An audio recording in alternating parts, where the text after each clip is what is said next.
Hi friends, നമ്മുടെ ചാനലിലെ പുതിയൊരു വീഡിയോയിലേക്ക് ഏവർക്കും സ്വാഗതം. 10th prelims 2024 mega marathon final revision class ആണ് നമ്മൾ ചെയ്തുകൊണ്ടിരിക്കുന്നത്. ഇന്ന് രണ്ടാം ദിവസത്തെ ക്ലാസ് ആണ്. ഇന്നത്തെ ക്ലാസ്സിൽ നമ്മൾ ഏറ്റവും പ്രധാനപ്പെട്ട കുറച്ച് ടോപ്പിക്കുകളും അതോടൊപ്പം തന്നെ പ്രീവിയസ് ഇയറിൽ ചോദിച്ചിട്ടുള്ളതും ചോദിക്കാൻ സാധ്യതയുള്ളതുമായ ക്വസ്റ്റ്യൻ ആൻസറുകളുമാണ് ഇന്നത്തെ ഈ ഒരു സെക്ഷനിലൂടെ നമ്മൾ പഠിക്കാൻ പോകുന്നത്. ഏറ്റവും പ്രധാനപ്പെട്ട ടോപ്പിക്കാണ് ബ്രഹ്മസമാജം. നമ്മളുടെ PSC പരീക്ഷകളിലെല്ലാം തന്നെ കണ്ടുവരുന്ന ഒരു ടോപ്പിക്കാണ് ബ്രഹ്മസമാജം. നമ്മൾ കണ്ടിട്ടുള്ളതാണ്. അപ്പോൾ ആ ഒരു ടോപ്പിക്കുമായി ബന്ധപ്പെട്ടിട്ടുള്ള ഏറ്റവും പ്രധാനപ്പെട്ട പോയിന്റ്, റാങ്ക് മേക്കിംഗ് പോയിന്റുകളും പിന്നീട് പ്രീവിയസ് ഇയറിൽ ചോദിച്ചിട്ടുള്ള ചോദ്യങ്ങൾ അതോടൊപ്പം തന്നെ സെലക്ട് ചെയ്തിട്ടുള്ള SCRT ക്വസ്റ്റ്യൻ ആൻസറുമാണ് ഇന്നത്തെ ക്ലാസ്സിൽ നമ്മൾ ഡിസ്കസ് ചെയ്യുന്നത്. അപ്പോൾ നമുക്ക് ക്ലാസ്സിലേക്ക് കടക്കാം. അതിന് മുമ്പായിട്ട് ഈ ചാനൽ ആദ്യമായിട്ട് കാണുന്ന കൂട്ടുകാരുണ്ടെങ്കിൽ ചാനൽ ഒന്ന് സബ്സ്ക്രൈബ് ചെയ്യുക. ക്ലാസ്സുകൾ ഇഷ്ടപ്പെട്ടാൽ ലൈക്ക് ചെയ്യുക. അതോടൊപ്പം ഫ്രണ്ട്സിലേക്കൊക്കെ ഒന്ന് ഷെയർ ചെയ്തെത്തിക്കുക. അപ്പോൾ നമുക്ക് പെട്ടെന്ന് തന്നെ ക്ലാസ്സിലേക്ക് കടക്കാം. എല്ലാവർക്കും ക്ലാസ്സിലേക്ക് സ്വാഗതം. നമ്മുടെ PXC പരീക്ഷകൾക്ക് നമ്മൾ സ്ഥിരം കണ്ടുവരുന്ന രണ്ട് പോയിന്റുകളാണ് ബ്രഹ്മസമാജം, രാജാറാം മോഹൻ റോയ് എന്നിവ. അതുമായി ബന്ധപ്പെട്ട ഏറ്റവും പ്രധാനപ്പെട്ട പോയിന്റുകളാണ് നമ്മൾ പഠിക്കുന്നത്. നമുക്ക് നോക്കാം. ആദ്യത്തെ പോയിന്റ് ഇതാണ്: ബ്രഹ്മസമാജത്തിന്റെ സ്ഥാപകൻ. ബ്രഹ്മസമാജത്തിന്റെ സ്ഥാപകൻ ആരാണ്? രാജാറാം മോഹൻ റോയ്. ബ്രഹ്മസമാജത്തിന്റെ സ്ഥാപകൻ രാജാറാം മോഹൻ റോയ്. ബ്രഹ്മസമാജം സ്ഥാപിക്കപ്പെട്ട വർഷം എന്നാണ്? 1828 ഓഗസ്റ്റ് 20-നാണ് ബ്രഹ്മസമാജം സ്ഥാപിച്ചത്. ബ്രഹ്മസമാജത്തിന്റെ സ്ഥാപകൻ രാജാറാം മോഹൻ റോയ് ആണ്. ബ്രഹ്മസമാജം സ്ഥാപിക്കപ്പെട്ട വർഷം 1828 ഓഗസ്റ്റ് 20. അടുത്ത പോയിന്റ്: ബ്രഹ്മസഭ എന്ന പേരിലാണ് ആദ്യം ആരംഭിച്ചതെങ്കിലും 1830 ബ്രഹ്മസമാജം എന്ന പുനർനാമകരണം ചെയ്യപ്പെട്ടു. ബ്രഹ്മസമാജം സ്ഥാപിക്കപ്പെട്ട സമയത്ത് ബ്രഹ്മസഭ എന്നായിരുന്നു പേരിട്ടിരുന്നത്. പിന്നീട് 1830 ബ്രഹ്മസമാജം എന്ന പുനർനാമകരണം ചെയ്യപ്പെടുകയുണ്ടായി. അടുത്ത പോയിന്റ്: രാജാറാം മോഹൻ റോയ് ജനിച്ചതെന്നാണ്? 1772 മെയ് 22-നാണ് രാജാറാം മോഹൻ റോയ് ജനിച്ചത്. ബംഗാളിലെ രാധാനഗറിലാണ് അദ്ദേഹം ജനിച്ചത്. ബ്രഹ്മസമാജത്തിന്റെ സ്ഥാപകനാണ് രാജാറാം മോഹൻ റോയ്. അദ്ദേഹം ജനിച്ചത് ബംഗാളിലെ രാധാനഗർ എന്ന സ്ഥലത്താണ്. അതോടൊപ്പം തന്നെ 1772 മെയ് 22-നാണ് രാജാറാം മോഹൻ റോയ് ജനിച്ചത്. അടുത്തത്: രാജാറാം മോഹൻ റോയ്ക്ക് രാജ എന്ന പദവി നൽകിയത് അക്ബർ ഷാ രണ്ടാമനാണ്. രാജാറാം മോഹൻ റോയ്ക്ക് രാജ എന്ന പദവി നൽകിയത് അക്ബർ ഷാ രണ്ടാമനാണ്. അടുത്തത്: ഇന്ത്യക്കാരെ സർക്കാർ കാര്യങ്ങളിൽ ഇടപെടുത്തണമെന്ന് ഇംഗ്ലണ്ടിൽ പോയി രാജാറാം മോഹൻ റോയ് ആവശ്യപ്പെടുകയുണ്ടായി. ഇന്ത്യക്കാരെ സർക്കാർ കാര്യങ്ങളിൽ ഇടപെടുത്തണമെന്ന് ഇംഗ്ലണ്ടിൽ പോയി രാജാറാം മോഹൻ റോയ് ആവശ്യപ്പെട്ടു. രാജാറാം മോഹൻ റോയ് ഒരു ബഹുഭാഷാ പണ്ഡിതനായിരുന്നു. രാജാറാം മോഹൻ റോയ് ഒരു ബഹുഭാഷാ പണ്ഡിതനായിരുന്നു. Samskritam, Persian, Arabic, English, Bengali, Hindi എന്നീ ഭാഷകളിൽ അദ്ദേഹത്തിന് പ്രാവീണ്യമുണ്ടായിരുന്നു. രാജാറാം മോഹൻ റോയ് ഒരു ബഹുഭാഷാ പണ്ഡിതനായിരുന്നു. Samskritam, Persian, Arabic, English, Bengali, Hindi എന്നീ ഭാഷകളിൽ അദ്ദേഹത്തിന് പ്രാവീണ്യമുണ്ടായിരുന്നു. അടുത്ത പോയിന്റ്: ഇന്ത്യൻ നവോത്ഥാനത്തിന്റെ പിതാവ് എന്ന് രാജാറാം മോഹൻ റോയിയെ വിശേഷിപ്പിച്ചത് രവീന്ദ്രനാഥ് ടാഗോറാണ്. അപ്പോൾ ഇന്ത്യൻ നവോത്ഥാനത്തിന്റെ പിതാവ് ആരാണ്? രാജാറാം മോഹൻ റോയ് ആണ്. അദ്ദേഹത്തിന് ഈ വിശേഷണം നൽകിയത് രവീന്ദ്രനാഥ് ടാഗോറാണ്. ഇന്ത്യൻ മത പുനരുദ്ധാരണത്തിന്റെ അപ്പോത്തലസ് എന്ന് രാജാറാം മോഹൻ റോയിയെ വിശേഷിപ്പിച്ചതാരാണ്? സുഭാഷ് ചന്ദ്രബോസ് ആണ്. ഇന്ത്യൻ മത പുനരുദ്ധാരണത്തിന്റെ അപ്പോത്തലസ്തൻ എന്ന് രാജാറാം മോഹൻ റോയിയെ വിശേഷിപ്പിച്ചതാരാണ്? സുഭാഷ് ചന്ദ്രബോസ് ആണ്. അടുത്തത്: മതങ്ങളെ താരതമ്യം ചെയ്ത് പഠിച്ച ആദ്യത്തെ അന്വേഷകൻ. മതങ്ങളെ താരതമ്യം ചെയ്ത് പഠിച്ച ആദ്യത്തെ അന്വേഷകൻ എന്ന് രാജാറാം മോഹൻ റോയിയെ വിശേഷിപ്പിച്ചത് മോനിയർ വില്യംസ് ആണ്. മതങ്ങളെ താരതമ്യം ചെയ്ത് പഠിച്ച ആദ്യത്തെ അന്വേഷകൻ എന്ന് രാജാറാം മോഹൻ റോയിയെ വിശേഷിപ്പിച്ചത് മോനിയർ വില്യംസ് ആണ്. ഫാദർ ഓഫ് ഇന്ത്യൻ റിക്കവറി എന്നറിയപ്പെടുന്നത് ആരാണ്? ഫാദർ ഓഫ് ഇന്ത്യൻ റിക്കവറി എന്നറിയപ്പെടുന്നത് ആരാണ്? രാജാറാം മോഹൻ റോയ് ആണ്. ഫാദർ ഓഫ് ഇന്ത്യൻ റിക്കവറി എന്നറിയപ്പെടുന്നത് രാജാറാം മോഹൻ റോയ്. ആധുനിക ഭാരതത്തിന്റെ ആദ്യ നവോത്ഥാന നായകൻ എങ്ങനെയാണ്? ആധുനിക ഭാരതത്തിന്റെ ആദ്യ നവോത്ഥാന നായകൻ എന്നറിയപ്പെടുന്നതും രാജാറാം മോഹൻ റോയ് ആണ്. ആധുനിക ഭാരതത്തിന്റെ ആദ്യ നവോത്ഥാന നായകൻ എന്നറിയപ്പെടുന്നതും രാജാറാം മോഹൻ റോയ് ആണ്. അടുത്തത് സ്വാതന്ത്ര്യ സമര സേനാനി ഗോപാലകൃഷ്ണ ഗോഖലെ ആധുനിക ഇന്ത്യയുടെ പിതാവ് എന്നാണ് രാജാറാം മോഹൻ റോയിയെ വിശേഷിപ്പിച്ചത്. സ്വാതന്ത്ര്യ സമര സേനാനിയായിട്ടുള്ള ഗോപാലകൃഷ്ണ ഗോഖലെ രാജാറാം മോഹൻ റോയിയെ എങ്ങനെയാണ് വിശേഷിപ്പിച്ചത്? ആധുനിക ഇന്ത്യയുടെ പിതാവ് എന്നാണ് വിശേഷിപ്പിച്ചത്. അപ്പോൾ ആധുനിക ഇന്ത്യയുടെ പിതാവ് എന്നറിയപ്പെടുന്ന ആരാണ്? രാജാറാം മോഹൻ റോയ് ആണ്. അടുത്തത് ഹിന്ദു മുസ്ലിം മിശ്ര സംസ്കാരത്തിന്റെ സന്താനം എന്നറിയപ്പെടുന്നത് ആരാണ്? രാജാറാം മോഹൻ റോയ് ആണ്. ഹിന്ദു മുസ്ലിം മിശ്ര സംസ്കാരത്തിന്റെ സന്താനം എന്നറിയപ്പെടുന്നത് രാജാറാം മോഹൻ റോയ് ആണ്. ഗിഫ്റ്റ് ടു മോണോതിങ്സ്, ഗിഫ്റ്റ് ടു മോണോതിങ്സ് അഥവാ തുഹ്ഫത്ത് ഉൾ മുഹാഫുദ്ദീൻ എന്ന പുസ്തകം പേർഷ്യൻ ഭാഷയിൽ 1809 രചിച്ചത് രാജാറാം മോഹൻ റോയ് ആണ്. സാമൂഹികവും മതപരവുമായ പ്രശ്നങ്ങൾ ചർച്ച ചെയ്യുന്നതിനേക്കായി രാജാറാം മോഹൻ റോയിയെ ആത്മീയ സഭ സ്ഥാപിച്ചതെന്നാണ്? 1825 സാമൂഹികവും മതപരവുമായ പ്രശ്നങ്ങൾ ചർച്ച ചെയ്യുന്നതിലേക്കായി രാജാറാം മോഹൻ റോയ് ആത്മീയ സഭ സ്ഥാപിച്ചത് 1815 ആത്മീയ സഭ സ്ഥാപിച്ചത് 1815 വേദങ്ങൾ വിഗ്രഹാരാധനയെ അംഗീകരിച്ചിട്ടില്ല എന്ന് ആദ്യമായി അഭിപ്രായപ്പെട്ടതും ആരാണ്? രാജാറാം മോഹൻ റോയ് ആണ്. വേദങ്ങൾ വിഗ്രഹാരാധനയെ അംഗീകരിച്ചിട്ടില്ല എന്ന് ആദ്യമായി അഭിപ്രായപ്പെട്ടതും രാജാറാം മോഹൻ റോയ് ആണ്. ആധുനിക വിദ്യാഭ്യാസത്തിന്റെ ആദ്യ പ്രവാചകൻ എന്നറിയപ്പെടുന്നത് ആരാണ്? രാജാറാം മോഹൻ റോയ് ആണ്. ഇന്ത്യൻ ആധുനിക വിദ്യാഭ്യാസത്തിന്റെ ആദ്യ പ്രവാചകൻ എന്നറിയപ്പെടുന്നതും രാജാറാം മോഹൻ റോയ് ആണ്. 1816 കൊൽക്കട്ടയിൽ അദ്ദേഹം ഇന്ത്യയിലെ ആദ്യത്തെ ഇംഗ്ലീഷ് മീഡിയം സ്കൂൾ ആരംഭിച്ചു. പിന്നീട് ആംഗ്ലോ ഹിന്ദു സ്കൂൾ എന്നറിയപ്പെട്ടു. 1816 കൽക്കട്ടയിൽ അദ്ദേഹം ഇന്ത്യയിലെ ആദ്യത്തെ ഇംഗ്ലീഷ് മീഡിയം സ്കൂൾ ആരംഭിച്ചു. പിന്നീട് അത് ആംഗ്ലോ ഹിന്ദു സ്കൂൾ എന്നാണ് അറിയപ്പെട്ടത്. ഡേവിഡ് ഹസാരയ്ക്കൊപ്പം കൊൽക്കത്തയിൽ രാജാറാം മോഹൻ റോയ് ഹിന്ദു കോളേജ് സ്ഥാപിച്ചത് 1817 ഡേവിഡ് ഹസാരയ്ക്കൊപ്പം കൊൽക്കത്തയിൽ രാജാറാം മോഹൻ റോയ് ഹിന്ദു കോളേജ് സ്ഥാപിച്ചത് 1817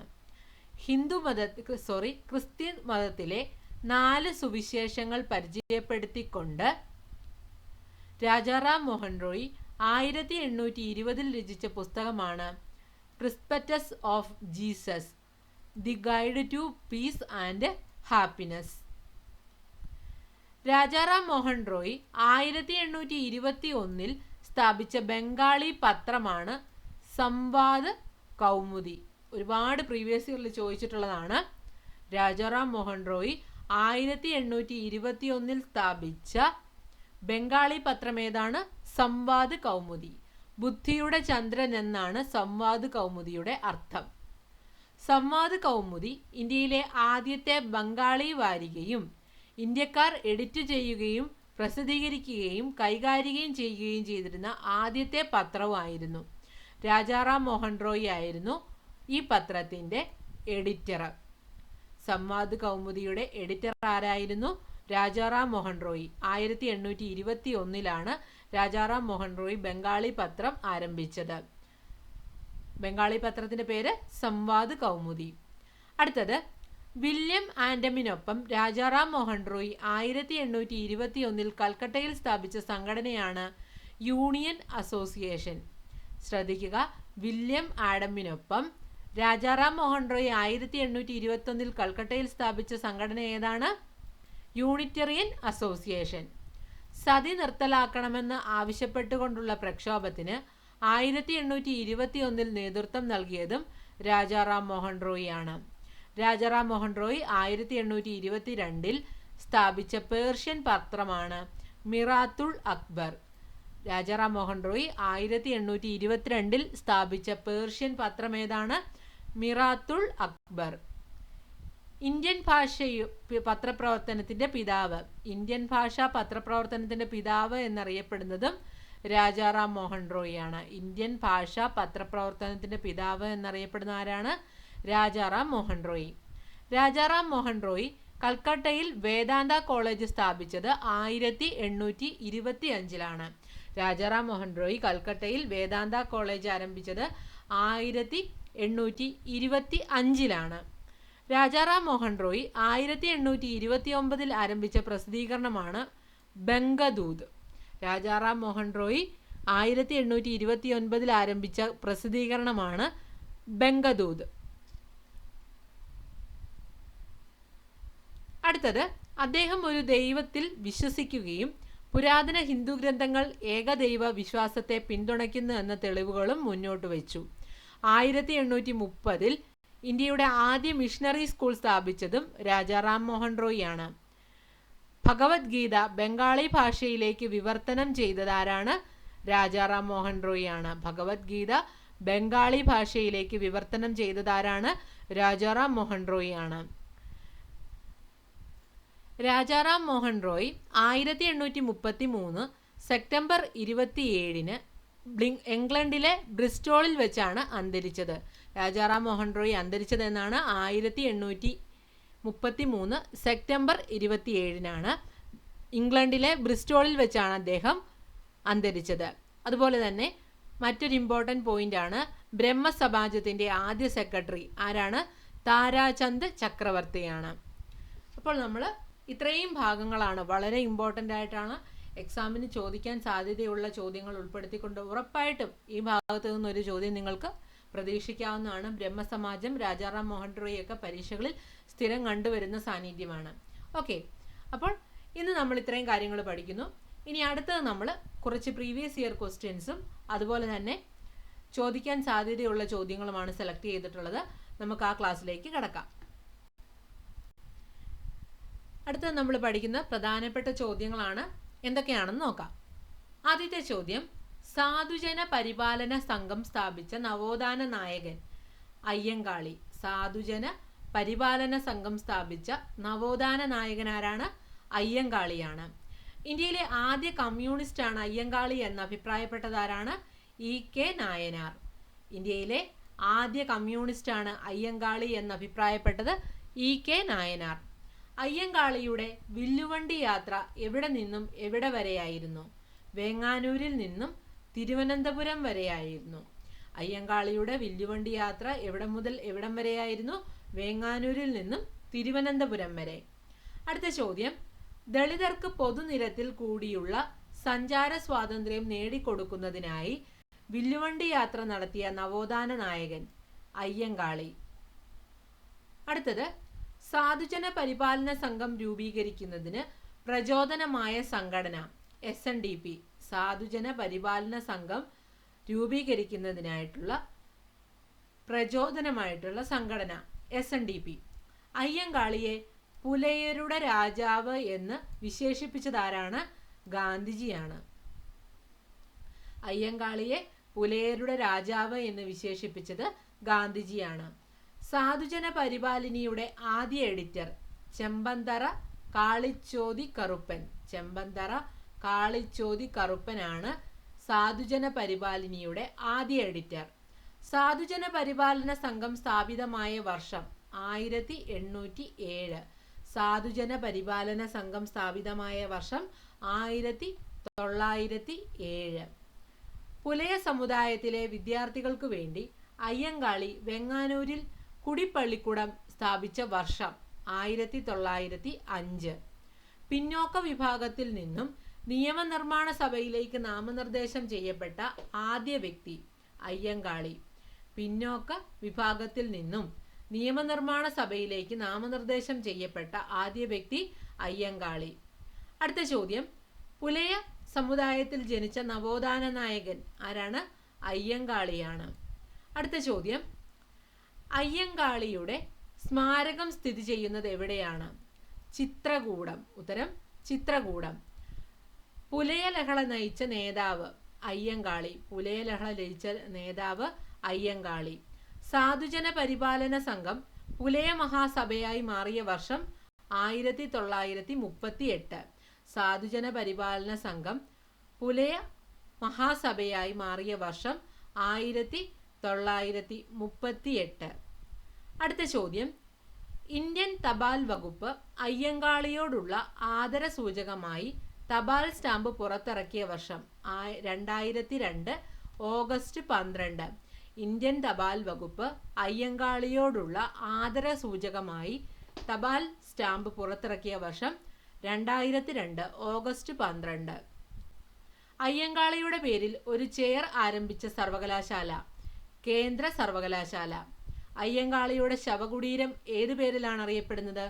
പാഞ്ചജന്യം എന്ന പേരിലാണ്. അയ്യങ്കാളിയുടെ ശവകുടീരം അറിയപ്പെടുന്നത് പാഞ്ചജന്യം എന്ന പേരിലാണ്.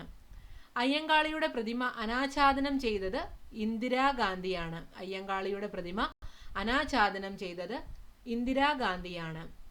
അടുത്ത ചോദ്യം, പുലയ മഹാസഭ സ്ഥാപിച്ചത് ആരാണ്? അയ്യങ്കാളി. പുലയ മഹാസഭ സ്ഥാപിച്ചത് അയ്യങ്കാളി. അടുത്ത ചോദ്യം, ഗാന്ധിജിയും അയ്യങ്കാളിയും തമ്മിൽ കണ്ടുമുട്ടിയ വർഷം? 1937. ഗാന്ധിജിയും അയ്യങ്കാളിയും തമ്മിൽ കണ്ടുമുട്ടിയ വർഷം 1937. അടുത്ത ചോദ്യം, ഇന്ത്യയിലെ ആദ്യത്തെ തൊഴിലാളി നേതാവായി വിശേഷിപ്പിക്കപ്പെടുന്ന വ്യക്തി? അയ്യങ്കാളി. ഇന്ത്യയിലെ ആദ്യത്തെ തൊഴിലാളി നേതാവായി വിശേഷിപ്പിക്കപ്പെടുന്ന വ്യക്തി അയ്യങ്കാളി. പുലയ ലഹള നടന്ന വർഷം 1915. കേരള പട്ടികജാതി പട്ടികവർഗ വികസന കോർപ്പറേഷന്റെ ആസ്ഥാനം അയ്യങ്കാളി ഭവൻ. തുടർച്ചയായി 28 വർഷം ശ്രീമൂലം പ്രജാസഭയിൽ അംഗമായിരുന്ന നവോത്ഥാന നായകൻ? Ayyankali.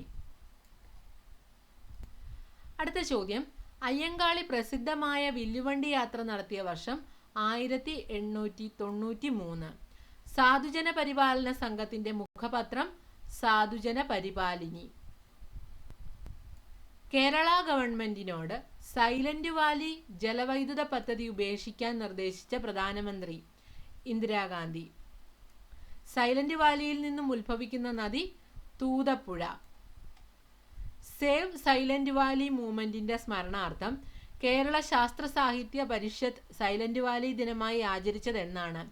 1980 March 15. Silent Valley buffer സോണായി പ്രഖ്യാപിക്കപ്പെട്ടത് 2007. പാത്രക്കടവ് പദ്ധതിക്കെതിരായ പ്രക്ഷോഭത്തെക്കുറിച്ച് പഠിക്കാൻ നിയോഗിച്ച കമ്മീഷന്റെ അധ്യക്ഷൻ? MGK മേനോൻ. സൈലന്റ് വാലി ദേശീയ ഉദ്യാനം ഉദ്ഘാടനം ചെയ്ത വർഷം 1985 സെപ്റ്റംബർ 7. സൈലന്റ് വാലി ദേശീയ ഉദ്യാനമായി ഉദ്ഘാടനം ചെയ്ത വർഷം 1985 സെപ്റ്റംബർ 7. കേരളത്തിലെ ഏറ്റവും ചെറിയ ദേശീയോദ്യാനം പാമ്പാടും ചോല. സൈലന്റ് വാലി ദേശീയോദ്യാനമായി പ്രഖ്യാപിച്ചത് 1984. പശ്ചിമഘട്ടത്തിലെ രാജ്ഞി എന്നറിയപ്പെടുന്ന പുഷ്പം നീലക്കുറിഞ്ഞി. പശ്ചിമഘട്ടത്തിലെ രാജ്ഞി എന്നറിയപ്പെടുന്ന പുഷ്പം നീലക്കുറിഞ്ഞി. ഒരു പ്രത്യേക സസ്യത്തിന്റെ പേരിൽ സ്ഥാപിതമായ ഉദ്യാനം കുറിഞ്ഞിമല.